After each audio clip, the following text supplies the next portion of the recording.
Hello दोस्तों, कैसे हैं आप सभी का मैं आपके प्यारे चैनल द सक्सेस माइंड @ पे एक बार फिर से आपका स्वागत करता हूं।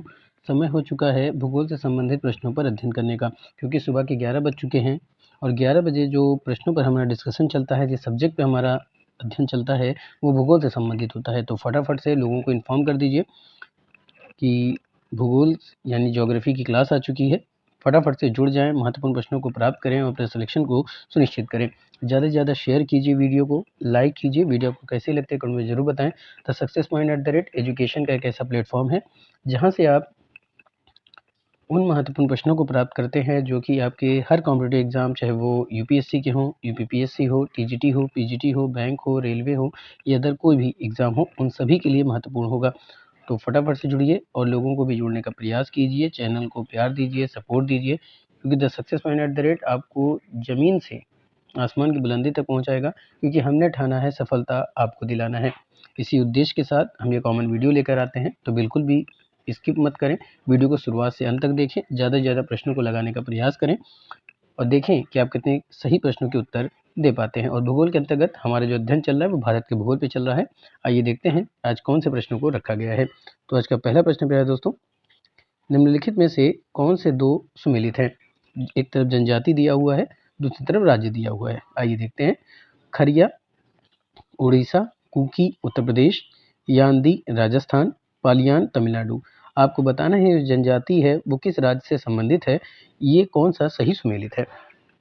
नीचे दिए गए कोड से सही उत्तर का चयन करना है।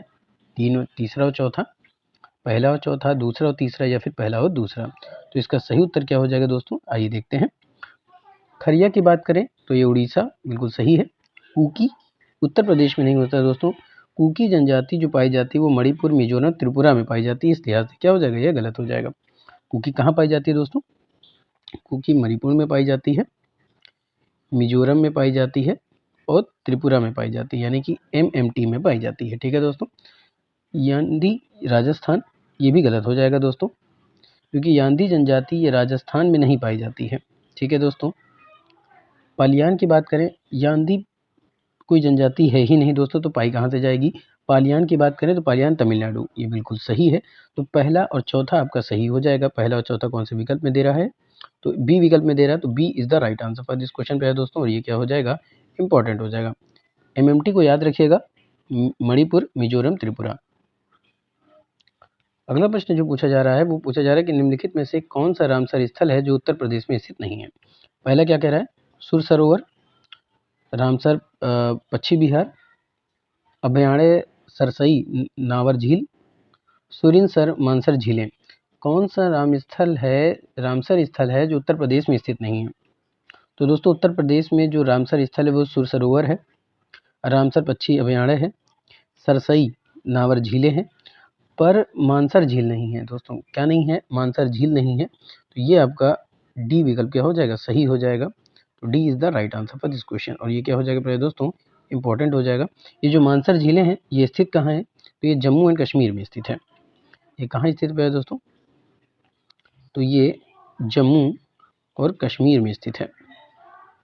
ठीक है, याद रखिएगा, ये जम्मू और कश्मीर में स्थित है। अगला प्रश्न क्या कह रहा है कि जन्मदर के संदर्भ में निम्नलिखित कथनों में से कौन सा कथन सही है। पहला कह रहा है शहरीकरण जन्मदर को कम करता है। दूसरा क्या कह रहा है कि ऊंची साक्षरता दर का निम्न जन्मदर से सीधा संबंध होता है। तो प्यारे दोस्तों अगर हम बात करें तो शहरीकरण जन्मदर को कम करने में सहायक होता है, ये बात बिल्कुल सही है। ऊंची साक्षरता दर का निम्न जन्मदर से सीधा संबंध होता है, क्योंकि साक्षरता बढ़ने से जन्मदर क्या हो जाती है, घटती है। ये बात बिल्कुल सही है। तो पहला और दूसरा सही हो जाएगा। आइए देखते हैं कौन से विकल्प में दे रहा है। जी हाँ दोस्तों, जन्मदर के संदर्भ में निम्नलिखित कथनों में से कौन सा सही है। तो पहला भी सही है, दूसरा भी सही है। तो इस लिहाज से आपका विकल्प कौन सा सही हो जाएगा, सी उत्तर सही हो जाएगा। C is the right answer for this question. और प्रश्न क्या हो जाएगा दोस्तों, यहाँ से इंपॉर्टेंट हो जाएगा। चलते हैं अगले प्रश्न की तरफ। अगला प्रश्न पूछ रहा है दोस्तों कि सूची 1 को सूची 2 से सुमेलित कीजिए और सूचियों को नीचे दिए गए कूट का प्रयोग करते हुए सही उत्तर चुनिए। उकाई झारखंड में है, पतरातू गुजरात में, पेंच महाराष्ट्र, दाभोल मध्य प्रदेश। आपको मिलान करके बताना है कि कौन कहाँ है। तो अगर हम उकाई की बात करें दोस्तों, ठीक है, किसकी बात करें, उकाई गुजरात हो जाएगा।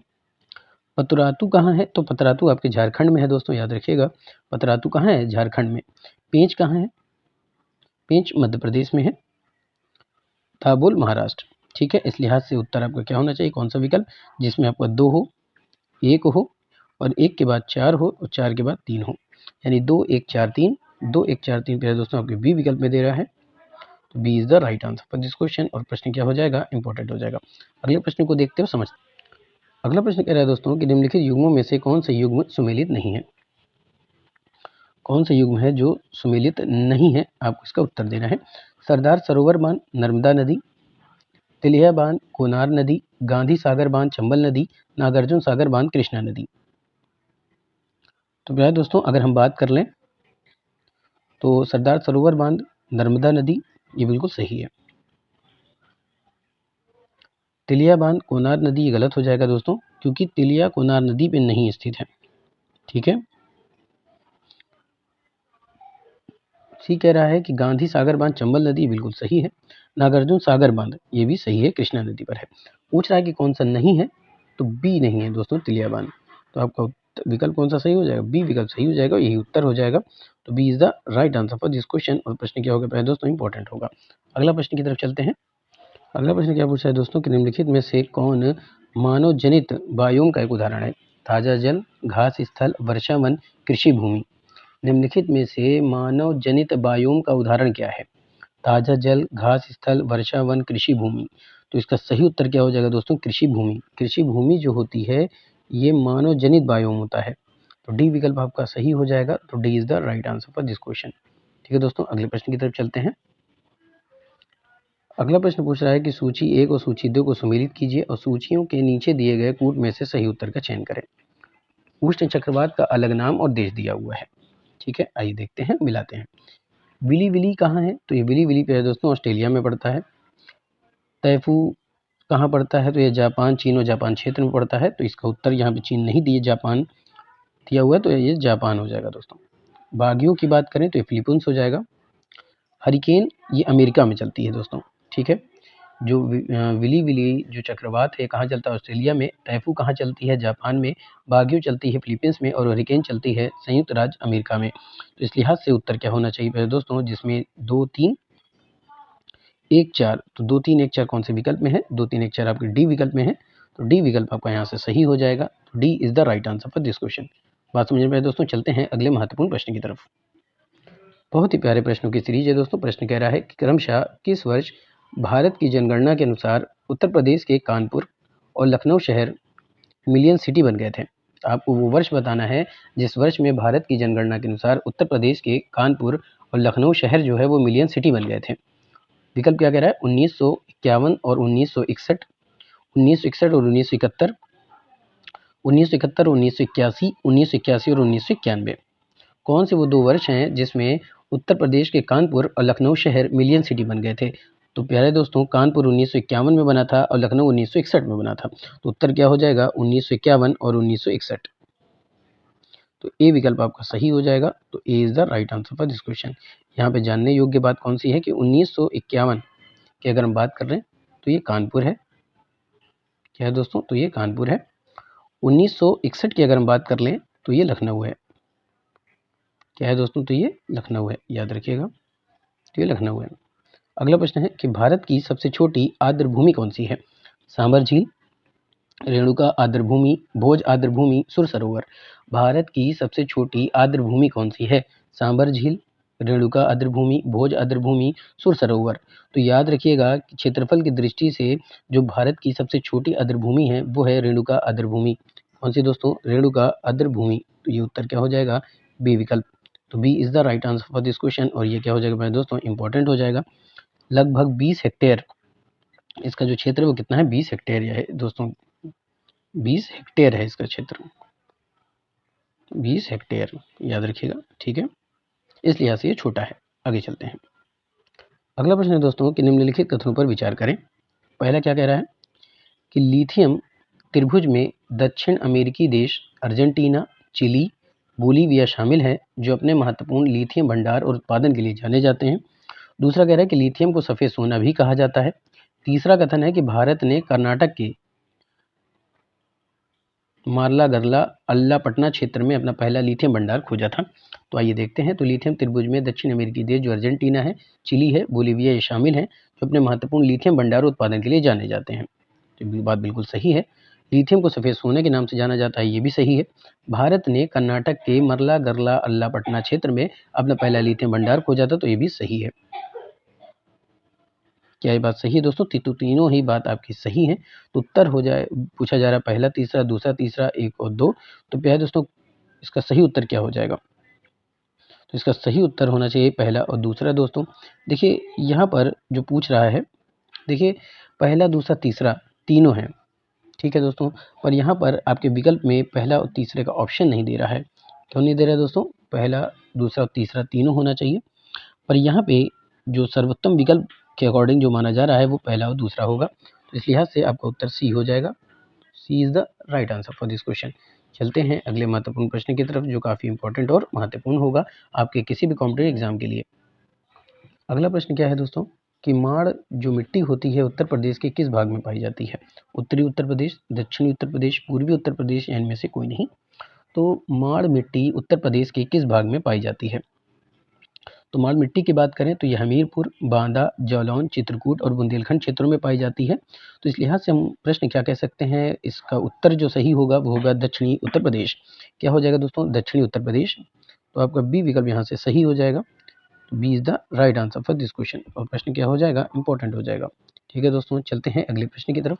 अगला प्रश्न क्या पूछता है कि भारत का निम्नलिखित में से कौन सा शहर है जो क्रमशः 28.38 डिग्री उत्तर और 77.12 डिग्री पूर्व अक्षांश और देशांतर पर स्थित है? ध्यान से सुनिएगा, भारत का निम्नलिखित में से कौन सा शहर है जो क्रमशः 28.38 डिग्री उत्तर और 77.12 डिग्री पूर्वी अक्षांश और देशांतर पर स्थित है? विकल्प क्या कह रहा है? दिल्ली, कलकत्ता, जयपुर, रांची। तो प्यारे दोस्तों, इसका सही उत्तर क्या हो जाएगा? दिल्ली। इसका सही उत्तर निकल के क्या आएगा? दिल्ली इसका सही उत्तर होगा। तो A is the right answer for this question. और प्रश्न क्या होगा प्यारे दोस्तों? इंपॉर्टेंट होगा। चलते हैं अगले प्रश्न की तरफ। अगला प्रश्न क्या पूछता है दोस्तों कि निम्नलिखित में से कौन से हिल स्टेशन है जो सिक्किम राज्य में स्थित है? आपका विकल्प क्या कह रहा है? गंगटोक, पेलिंग, रावंगला, युमथांग। निम्नलिखित में से कौन से हिल स्टेशन है जो सिक्किम राज्य में स्थित है? गंगटोक, पेलिंग, रावंगला, युमथांग। तो नीचे दिए गए कोड से सही उत्तर का आपको चयन करना है। तो गंगटोक ये राजधानी है, पेलिंग पश्चिम सिक्किम, रावंगला दक्षिण सिक्किम, तो युमथांग उत्तरी सिक्किम। तो उत्तर कौन सा सही हो जाएगा? पहला, दूसरा, तीसरा, चौथा। तो यानी आपका डी विकल्प यहाँ पे सही निकल के आ रहा है। D is the right answer for this question दोस्तों। और ये क्या हो जाएगा? इंपॉर्टेंट हो जाएगा। ठीक है दोस्तों, चलते हैं अगले प्रश्न की तरफ। अगला प्रश्न पूछा जा रहा है कि निम्नलिखित में से कौन से हिल स्टेशन तमिलनाडु राज्य में स्थित है? वलपराई, इलागिरी, ऊटी, कोडिकनाल। तो अगर हम वलपराई की बात करें तो ये कोयम्बटूर जिले में स्थित है, इलागिरी तिरुपत्तूर जिले में स्थित है, ऊटी नीलगिरी और कोडिकनाल डिंडीगुल। तो उत्तर क्या हो जाएगा? पहला, दूसरा, तीसरा, चौथा, यानी कि डी विकल्प आपका सही हो जाएगा। तो D is the right answer for this question पे है दोस्तों। और ये क्या हो जाएगा? इंपॉर्टेंट हो जाएगा। चलते हैं अगले प्रश्न की तरफ। अगला प्रश्न है दोस्तों कि निम्नलिखित हिल स्टेशनों को उनकी ऊंचाई के अवरोही क्रम के अनुसार व्यवस्थित करें। पहला कह रहा है मसूरी, अराकू घाटी, पंचमढ़ी, गुलबर्ग। ध्यान से सुनिएगा, हिल स्टेशनों को उनकी ऊंचाई के अवरोही क्रम के अनुसार व्यवस्थित करना है। मसूरी, अराकू घाटी, पंचमढ़ी, गुलबर्ग।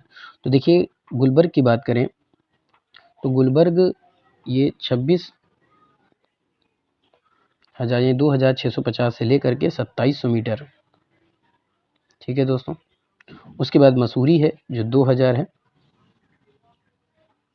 2,000 मीटर। उसके बाद आता है आपका पंचमढ़ी जो कि 1,067 मीटर है। अराकू घाटी ये 9,900 से लेकर के 1,000 मीटर। तो इस लिहाज से उत्तर क्या हो जाएगा दोस्तों? 4,132। 4,132 आपके डी विकल्प में दे रहा है। तो D is the right answer for this question. और ये क्या हो जाएगा दोस्तों? आपके लिए इंपॉर्टेंट प्रश्न हो जाएगा। ऐसे ही प्रश्न आपको एग्जाम में देखने को मिलेंगे। तो इसीलिए द सक्सेस पॉइंट एड्रेस से जुड़िए, प्रश्नों को प्राप्त करिए और अपना सिलेक्शन सुनिश्चित करिए।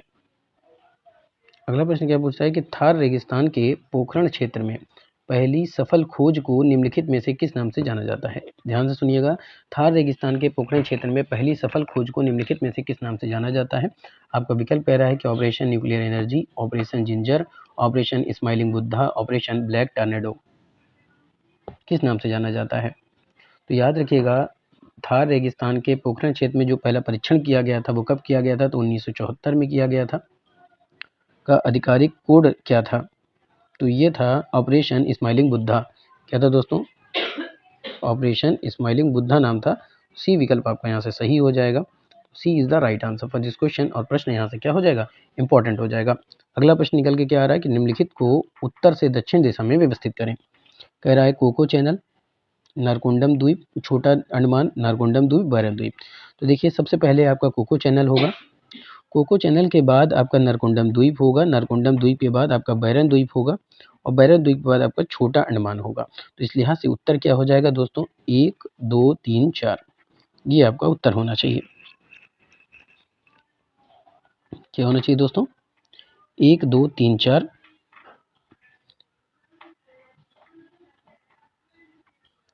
ठीक है दोस्तों, पहला क्या? कोको चैनल, फिर नारकोंडम द्वीप। तो पहला तीसरा होगा, माफ कीजिएगा दोस्तों, यहाँ से ये नहीं होगा।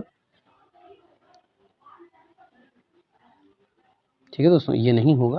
उत्तर होना चाहिए, देखिए निकल के जो लिखा हुआ है वो किसके अकॉर्डिंग लिखा हुआ है कि यहाँ से आपका 1 होगा, 3 होगा, 4 होगा और 2 होगा। आइए देखते हैं कौन से विकल्प में। तो इसका सही उत्तर क्या है दोस्तों?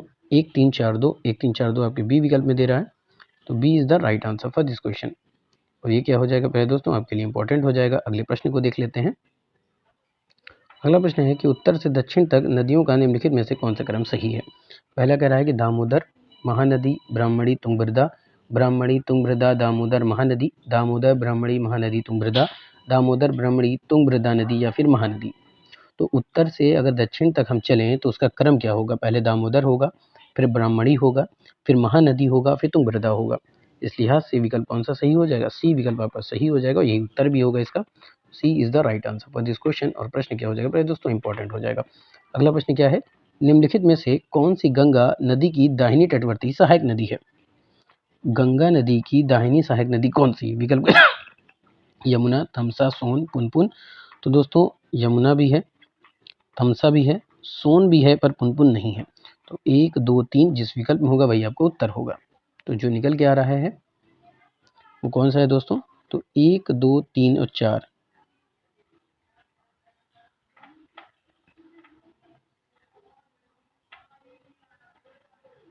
तो 1 2 3 उपलब्ध नहीं है दोस्तों, इस लिहाज से क्या हो जाएगा? इनमें से कोई नहीं आंसर होगा। ठीक है, तो यहाँ पे आप याद रखिएगा विकल्प में नहीं दे रहा है। तो 1 2 और 3 आपका सही है। या तो आप इसको 3 कर लीजिए दोस्तों, तो आपका बी विकल्प क्या हो जाएगा? सही हो जाएगा। B is the right answer for this question. और ये क्या हो जाएगा? इंपॉर्टेंट हो जाएगा। अगला प्रश्न क्या है? नाइट्रोजन फिक्सिंग एजेंट और फसल के निम्नलिखित में से कौन सा मिलान सही है? नीला हरा शैवाल धान में लगता है, सही है। राइबोजियम लेगुमिनिसरम मटर में, ये सही है। एजोबैक्टर गेहूं में, एजोला मक्का में, ये गलत हो जाएगा दोस्तों। तो आपका पहला, दूसरा और तीसरा सही है। कौन सा सही है? पहला, दूसरा और तीसरा सही है। तो पहला, दूसरा, तीसरा आपका बी विकल्प में दे रहा है दोस्तों। तो आपका बी विकल्प क्या हो जाएगा? सही हो जाएगा। B is the right answer for this question. ठीक है दोस्तों, बात समझ में आई? पहला आपका सही है, दूसरा सही है, तीसरा सही है, चौथा गलत है। इजोला मक्का में नहीं लगता दोस्तों, ये धान के खेतों में प्रयोग किया जाता है। इजोला धान में किया जाता है। अगला प्रश्न निकल के कह रहा है कि निम्नलिखित स्थानों और उनसे संबंधित उद्योगों के युग्मों पर विचार करें। बेंगलुरु विमान से संबंधित है, कोरबा एल्युमिनियम, जमशेदपुर लौह इस्पात, मलाजखंड कॉपर। कौन सा सही सुमेलित है? तो बेंगलोर की बात करें तो विमान सही है, कोरबा एल्युमिनियम, जमशेदपुर लौह इस्पात, मलाजखंड कॉपर सभी सही है, तो सभी सुमेलित होगा। तो आपका डी विकल्प क्या हो जाएगा? सही हो जाएगा। तो D is the right answer for this question. और प्रश्न क्या हो जाएगा पहले दोस्तों? इंपॉर्टेंट हो जाएगा। चलते हैं अगले प्रश्न। अगला प्रश्न पूछ रहा है कि समकोण पर स्थित 2 झोपड़ियों वाले घर और बाढ़ से घिरा एक आयताकार आंगन भारत के निम्नलिखित में से किस स्थान की बस्तियों की समान विशेषताएं हैं? उत्तरी मैदान, हिमालयी क्षेत्र। प्रश्न क्या होगा दोस्तों कि समकोण पर स्थित 2 झोपड़ियों वाले घर और बाढ़ से घिरा एक आयताकार आंगन भारत के निम्नलिखित में किस स्थान की बस्तियों की समान विशेषताएं हैं? उत्तरी मैदान, हिमालयी क्षेत्र, प्रायद्वीपीय क्षेत्र, तटीय क्षेत्र। तो इसका सही उत्तर क्या हो जाएगा दोस्तों? हिमालयी क्षेत्र। क्या सही हो जाएगा? हिमालयी क्षेत्र की ये विशेषता है। तो आपका बी विकल्प क्या हो जाएगा? सही हो जाएगा। तो B is the right answer for this question. और प्रश्न क्या हो जाएगा दोस्तों? इंपॉर्टेंट हो जाएगा। अगला प्रश्न क्या है कि बंगाल में वनों की लंबाई कितनी है? हिमालय से डुआर्स तक, दार्जिलिंग से कुछ बिहार तक, पूर्वोत्तर भारत से दक्षिणी बंगाल तक, उपरोक्त में से कोई नहीं। तो वह दोस्तों बंगाल में अगर हम वनों की लंबाई की बात करें तो ये हिमालय से डुआस तक है, क्योंकि हिमालय की तलहटी से डुआस क्षेत्र तक फैले माने जाते हैं। तो उत्तर क्या हो जाएगा, हिमालय से डुआस तक। तो आपका ए विकल्प यहाँ पे सही हो जाएगा। तो A is the right answer for this question. और प्रश्न क्या हो जाएगा पहले दोस्तों, इंपॉर्टेंट हो जाएगा। ठीक है, अगले प्रश्न को देख लेते हैं। अगला प्रश्न है दोस्तों कि भारत की सबसे बड़ी प्रायद्वीपीय नदी कौन सी है। कृष्णा नदी, गोदावरी नदी, कावेरी नदी, महानदी। प्यारे दोस्तों ये इसका उत्तर आप बहुत अच्छे से जानते हैं, दक्षिणी गंगा, यानी जिसको गोदावरी के नाम से जाना जाता है। तो आपका बी विकल्प क्या हो जाएगा, सही हो जाएगा। तो B is the right answer for this question. ठीक है दोस्तों, भारत की सबसे बड़ी प्रायद्वीपीय नदी कौन सी है, तो वो गोदावरी नदी है। अगला प्रश्न क्या है कि सुएज नहर के निर्माण के बाद भारत और यूरोप के बीच समुद्री दूरी कितनी कम हो गई है। 5000 किलोमीटर, 7000 किलोमीटर, 8000 किलोमीटर या फिर 10,000 किलोमीटर। सुएज नहर के निर्माण होने के बाद भारत और यूरोप के बीच की समुद्री दूरी है वो कितनी कम हुई है। तो इसका सही उत्तर है दोस्तों 7000 किलोमीटर कम हो गई है। कितनी कम हो गई है, 7000 किलोमीटर कम हो गई है। तो बी विकल्प क्या हो जाएगा, सही हो जाएगा। तो B is the right answer for this question. अगर आपसे पूछ ले कि सुएज नहर कब खुला था, तो ये 1869 में खुला था दोस्तों, याद रखिएगा। तो आज के सेशन यहीं तक रखते हैं, आज के सेशन यहीं पे समाप्त करते हैं। उम्मीद करता हूं कि आज के सेशन आपको पसंद आएगा। इसी तरह से पढ़ते रहिए, मेहनत करते रहिए। मेरी ईश्वर से प्रार्थना है कि आप सबका सलेक्शन हो। दोस्तों वीडियो को ज़्यादा से ज़्यादा शेयर कीजिए, लाइक कीजिए। वीडियो आपको कैसी लगती है कमेंट में जरूर बताएं। सुबह 11 बजे आपको भूगोल से संबंधित प्रश्न दिए जाते हैं, दोपहर 2 बजे भारतीय अर्थव्यवस्था से, और 8:05 पर जो वीडियो दी जाती है हिस्ट्री से संबंधित होती है। तो तीनों क्लास को बिल्कुल मिस मत करें, ज़्यादा ज़्यादा प्रश्नों को लगाएं जिससे आपका सिलेक्शन हो सके। और शिक्षा ऐसी चीज़ है दोस्तों, ऐसा धन है कि जितना आप किसी को बांटते हैं उतना बढ़ता है। तो लोगों की हेल्प करें, हेल्पिंग नेचर रखें, ज़्यादा से ज़्यादा लोगों को जोड़ने का प्रयास करें, उनका भी भला होगा और आपका भी भला होगा। फिर मिलेंगे। Thank you, wish you all the best.